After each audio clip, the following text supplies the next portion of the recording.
92% ഉയർന്ന rotten tomato score നേടി ഫ്രാഞ്ചൈസിയിലെ original സിനിമകളെ പോലും കടത്തിവെട്ടിയ മാസ്റ്റർ പീസ് ചിത്രമായ 28 years later the bone temple ആണ്. ഒറിജിനൽ പടത്തിന്റെ അണിയറ പ്രവർത്തകരായ ഡാനി ബോയലും അലക്സ് ഗാർലാൻഡും പ്രൊഡ്യൂസർമാരായി കൂടെയുള്ളപ്പോൾ ഈ പുതിയ അധ്യായം വമ്പൻ മേക്കിംഗിൽ സംവിധാനം ചെയ്തിരിക്കുന്നത് ഏറെ ശ്രദ്ധേയായ ഫിലിം മേക്കർ നിയ ഡക്കോസയാണ്. റേഞ്ച് വൈറസ് വിതച്ച സർവനാശത്തിന് ശേഷം 28 വർഷങ്ങൾക്കിപ്പുറമുള്ള ഭയാനകമായ അന്തരീക്ഷത്തിലാണ് സിനിമയുടെ കഥ നടക്കുന്നത്.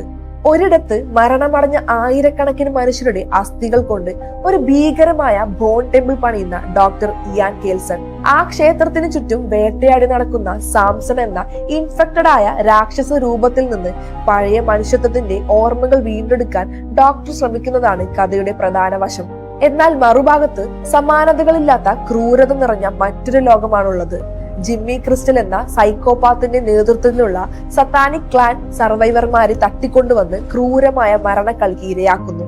ഈ സംഘത്തിന്റെ കൈകളിൽ പെടുന്ന സ്പൈക്ക് എന്ന കൊച്ചു പയ്യന്റെ അതിജീവന പോരാട്ടവും ഡോക്ടർ കേൽസണിന്റെ ബോൺ ടെമ്പിളിൽ വെച്ച് നടക്കുന്ന ഭയാനകമായ ഏറ്റുമുട്ടലുകളും കാഴ്ചക്കാരെ അക്ഷരാർത്ഥത്തിൽ ഞെട്ടിക്കും.